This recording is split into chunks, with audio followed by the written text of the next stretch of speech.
This program is sponsored by North Valley Church of Christ.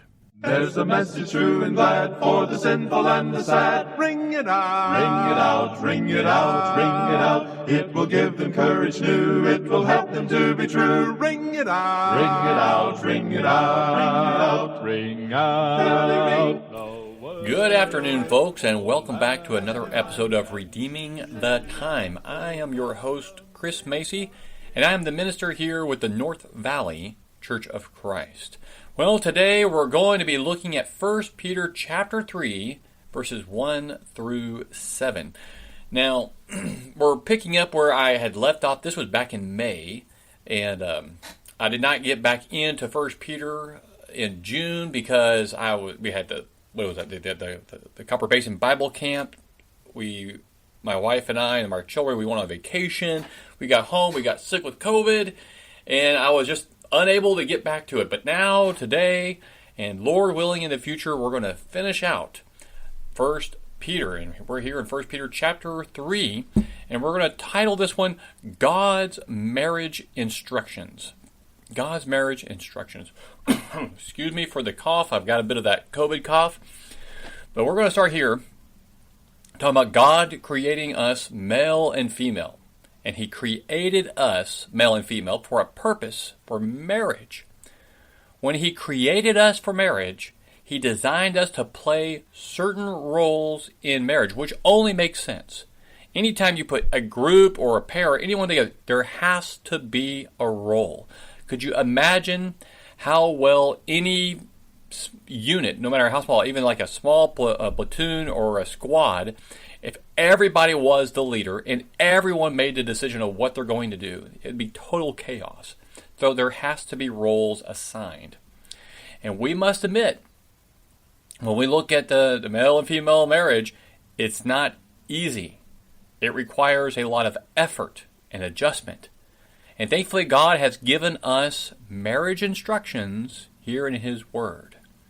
And in addition to that, God also gave us the ability to put His instructions into action through dying of self and living for Christ. So let's take a look, 1 Peter, and see what instructions God has given us for husbands and wives. No matter what your marital status may be, all of us can learn something from this discussion.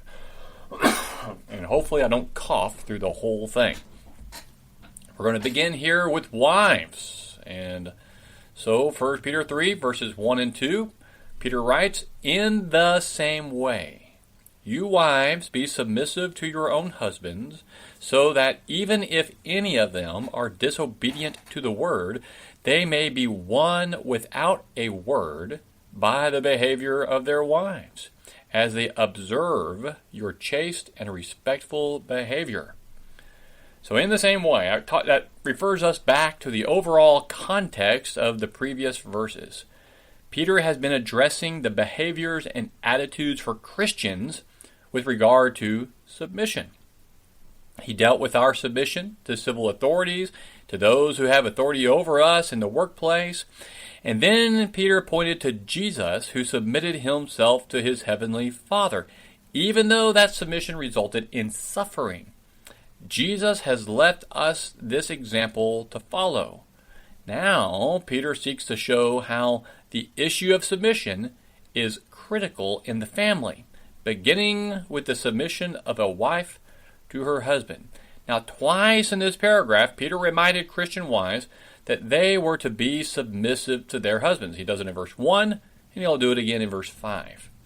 Now, I mentioned, and this was in the previous lesson, way back in May, it was the one on the blessings of submission, that the word translated submit is a compound verb, and it means to order under. It's a military expression.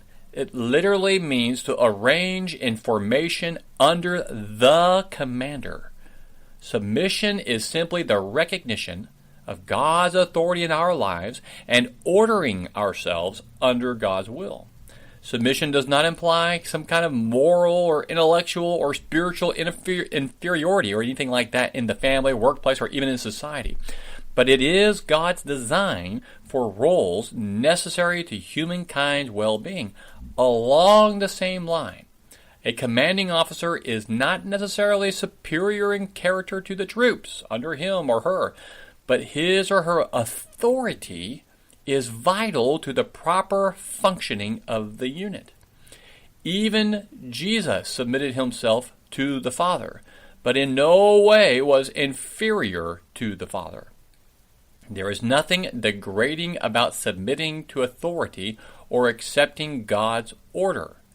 Matter of fact, it is the first step toward real fulfillment. God has ordained that the husband is to be the head of the wife, just as Christ is the head of the church. Ephesians 5:23. Headship is not dictatorship, as we will see in a few moments when we get to Peter's instruction for husbands. Headship is the loving exercise of divine authority under the lordship of Christ. And Peter added an important element to the issue of Christian wives' submission to their husbands. Many Christian wives must have been wondering what to do regarding their unbelieving husbands. Should they stay with their non-Christian husbands? Should they submit to them or not? Paul answered the question about whether to stay with their unbelieving husbands in 1 Corinthians chapter 7. And just so you know, the answer was yes, stay. Peter answered the question by telling them that they can have an evangelistic effect on the unbelieving husband without a word. Without a word. It doesn't refer to the word of God. It's talking about the wife's spoken words here. There is a radio preacher, an old story of a woman, or he told an old story of a woman who brought her unbelieving husband to the worship service every Sunday, hoping he would give his life over to Christ. When the husband did not respond on a Sunday, she would sit at the breakfast table on Monday morning, weeping and telling him how she wished he'd become a Christian. Every evening, when he would return from work, she would tearfully preach to him some more. So the preacher thought to himself, how would you like to have dinner every evening and breakfast every morning with a weeping and preaching wife? So the preacher suggested that the woman take a 1-year moratorium from weeping and preaching to her husband about the Lord. She was really surprised and asked, don't you want me to witness, she said to her husband. Oh yes, I want you to do this, said the preacher, but I want you to start preaching a wordless sermon. Now we've all heard the phrase, actions speak louder than words, and they really do. The woman agreed to give his method a try, and the preacher and the wife were both surprised. Within 6 months, the man became a Christian. Now, it doesn't always work out so nicely or quickly. I can guarantee you that rarely will a husband be won to Christ by a wife who regularly pushes and preaches and nags at him. A lovely, gracious, and submissive attitude is the most effective evangelistic tool believing wives have. Now, Peter continues verses 3 through 6 with his instructions to the wives. He writes, your adornment must not be merely external, braiding the hair and wearing gold jewelry or putting on dresses, but let it be the hidden person of the heart, with the imperishable quality of a gentle and quiet spirit, which is precious in the sight of God. For in this way, in former times, the holy women also, who hoped in God, used to adorn themselves, being submissive to their own husbands, just as Sarah obeyed Abraham, calling him Lord. And you have become her children, if you do what is right, without being frightened by any fear. So, in these verses, we see Peter encouraging Christian wives not to major in external decoration, but to focus on the internal character. Now, sadly, we live in a world that is obsessed with looks. And we Christians often allow the world to press us into this kind of mold. We, men, husbands, fathers, boyfriends, whatever, we don't communicate the right kinds of things to our women in our lives. we don't communicate strongly and clearly enough that we value the real beauty of a person's heart and soul and character. We must learn to recognize and value that truth. Glamour, artificial and external. True beauty is real and internal. Glamour is something a person can put on and take off. But real, true beauty is always present. Glamour, corruptible. It decays. It fades. It goes away. True beauty from the heart grows more wonderful as the years pass by. Think about Proverbs 31:30. Charm is deceitful, and beauty is vain, but a woman who fears the Lord, she shall be praised. So, is Peter saying that Christian women should never dress up, never wear makeup, and never wear jewelry? Well, there are some Christian groups who've picked that kind of approach. They teach that Christian women should wear ugly, plain clothing and never do anything that make themselves look nice. Well, I don't think that's what Peter is trying to say. He does not mean that a Christian woman should neglect herself and never try to look her best.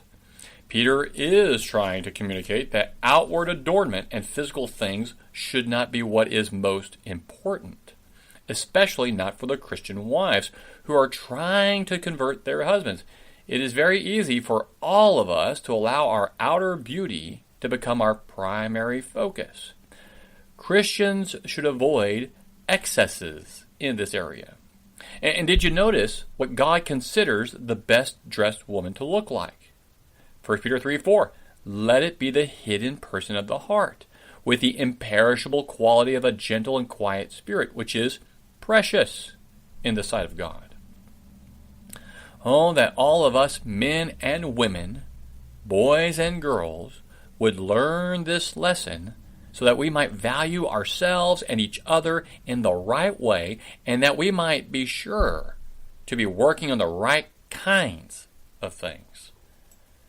Now, Peter closed this section by pointing to Sarah as an example of a godly submissive wife. Christian wives today would probably embarrass their husbands if they called them Lord. And Christian husbands shouldn't be looking to be called Lord. But the attitude of love and respect behind the words of Sarah should certainly be present. The believing wife who submits to Christ and to her husband and who cultivates a gentle and quiet spirit will never have to be afraid, because she will be living inside of God's will and will receive God's blessings. Could you imagine that? I try to think about it with myself. If I wanted Jenny, my wife, to call me Lord, and we're out and about, and we're at the, some restaurant, and she looks over and says, "My Lord, what would you like to eat?" I would be embarrassed.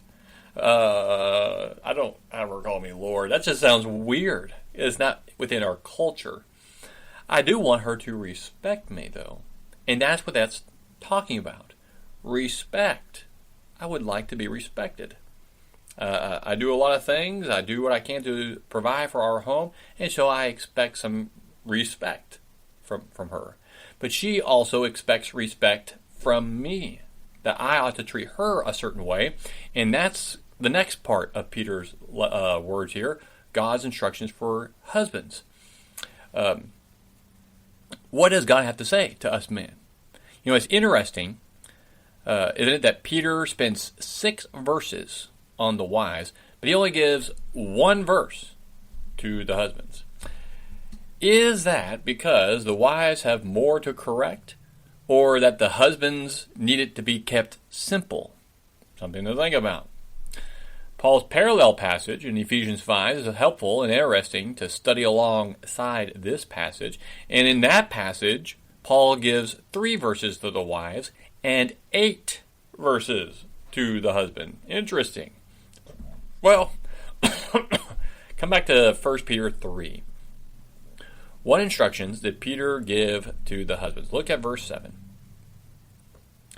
You husbands, in the same way, live with your wives in an understanding way, as with someone weaker, since she is a woman, and show her honor as a fellow heir of the grace of life, so that your prayers will not be hindered. So there it is, right off the bat in the beginning. In the same way, our role as husbands is to be carried out in submission to God. Just like wives, just like the slaves and citizens, we are to be in submission to God and to those in authority over us.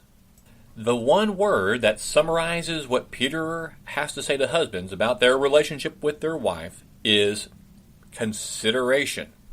The New American Standard translates the word consideration as live with your wives in an understanding way.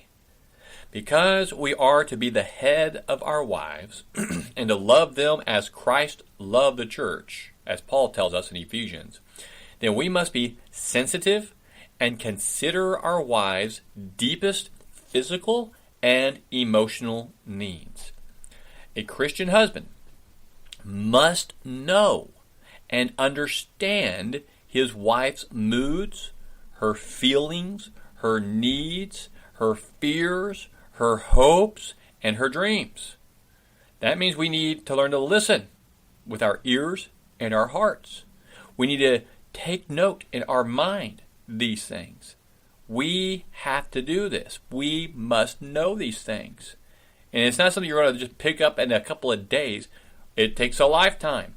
You keep working at it, and you don't forget. It's a lot of work, but that's our job. Peter said that this consideration includes a respect for our wives that recognizes two things. Number one, we must recognize that they are the weaker partner. This does not mean that they are weaker morally, spiritually, or intellectually. This weakness has to do with both her physical strength and her emotional makeup. This weakness is like the fragile nature of fine china. We should handle our wives like an expensive, beautiful, fragile vase. Be careful. Many, many men never come to understand how the harshness and inconsideration they have destroys their wives and their marriage. That phrase, someone weaker, is literally weaker vessel, meaning the physical body that holds the spirit. Second, you know what? Actually, wait a second. Now, weaker. Now, I think it is emotionally in that it's easier, I think, to tear down a woman than it is to tear down a man mentally. But I also believe, and I can prove this through science, that they are weaker physically. If you don't believe me, look at the transgender movement in our world right now. You have that boy who said he identifies as a girl so he could compete in the women's swimming. And he was like in the hundreds, so low in the men's for qualifying for anything. He was terrible, one of the worst swimmers. When he joined the women's side, he beat them all and came in first place. That guy did. Unbelievable. Now you got this man who is competing in women's weightlifting, and he's beat them all. He blew them away and set a world record. Well, of course, he's a man. Men are stronger physically. All right, I spent too much time on that. Number two. So first, we recognize that they are the weaker partner, not morally, spiritually, or intellectually. Not that. Second, we must recognize that they are our co-heirs with us of salvation. Our wives are our spiritual partners and equals. God rewards and blesses eternally, or his rewards and blessings eternally will be shared alike. In spite of the fact that we husbands might be called on to be the head of our wives and the leaders in our homes, we are in no way superior to our wives in this world or in the next. Our wives must never be treated as inferior as so many other cultures do in this world. They should be treated with consideration and respect and honor. There are many important reasons for husbands to obey the Lord and to treat our wives appropriately. But Peter only mentions one, so that your prayers will not be hindered. Look at that again. Verse, I want to read the whole verse 7. You husbands, in the same way, live with your wives in an understanding way, as with someone weaker, since she is a woman, and show her honor as a fellow heir of the grace of life. Why, Peter? So that your prayers will not be hindered. There, the very last line of verse 7. So that your prayers will not be hindered. How a man treats his wife is a spiritual matter between the man and God. When a husband mistreats his wife, his fellowship with the Lord is broken. His prayers are powerless. Can you think of many more serious divine threats that can be given than the interruption of the promise of prayers being heard and answered?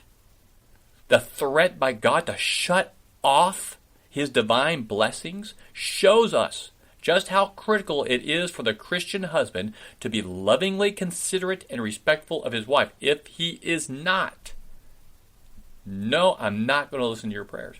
Father, will you forgive me for my sins? I don't even hear you. So no forgiveness. No. That's what he's saying. Because when we sin, how do we deal with that? Well, we turn from it and we pray for forgiveness. But if God doesn't hear your prayers, then what? Then what? Men, it's a serious business being the head of the family. You better do it right.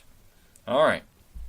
Let's start to wrap this up. There's another story, told of a preacher who visited a 4th grade Sunday school class. He wanted to teach about marriage. So he asked the class of children, what does God say about marriage? Immediately one boy replied, Father, forgive them, for they know not what they do. No, there are many other important things that God has said about marriage. Genesis chapter 2, verse 24. For this reason a man shall leave his father and his mother and be joined to his wife, and they shall become one flesh. They become one flesh. Together, one. Not he's up here and she's way down here. They're one flesh. God tells us in Matthew chapter 19, verse 6, so they are no longer two, but one flesh. What therefore God has joined together, let no man separate. And we have learned today that God instructs husbands to love their wives with consideration and respect, and for wives to submit to their husbands. If husbands and wives will trust and obey the Lord's instructions, then they will have an enriching experience in marriage. If not, then they will miss God's best and rob each other of many blessings. No matter how bad a marriage has been, it can get better. How can I say that emphatically enough? God created marriage, and God wants to bless us through marriage. It all begins with one person deciding to honor and obey God. We don't have to wait for both of us to be on the same page. We don't have to wait for both of us to decide to change. Change begins to take place when one of the members of the couple begins to change with God's help. My job is not to change you, but to change me. When I allow God to change me, then I allow God to begin to change our marriage. Husbands, will you trust and obey God's instructions for you? Wives, will you trust and obey God's instructions for you? God can do amazingly wonderful things when we submit ourselves to Him. Trust and obey. And that's the lesson. I hope you take it to heart. I hope you mull over this, chew on it for a while, sleep on it, and really, examine your lives. Take a close look at that. And as we begin to wrap this up, I want to encourage you to come to our website for the North Valley congregation. It's nvcoc.net. nvcoc.net. And on our front page, you'll notice that we have a live video section for our Wednesday nights and our Sunday services. And I'm going to be actually changing it. I want to get rid of that part where you can actually watch the live video on our website. I want to have a link that takes you straight over to YouTube. We've had some issues with that in the past on it working on the website, so I don't want to have that anymore. And I'm also going to start something new. It's going to start on Labor Day weekend, I know, but that's just the day I picked. September the 4th, starting at 7 p.m., I'm going to do a Bible study on the YouTube channel.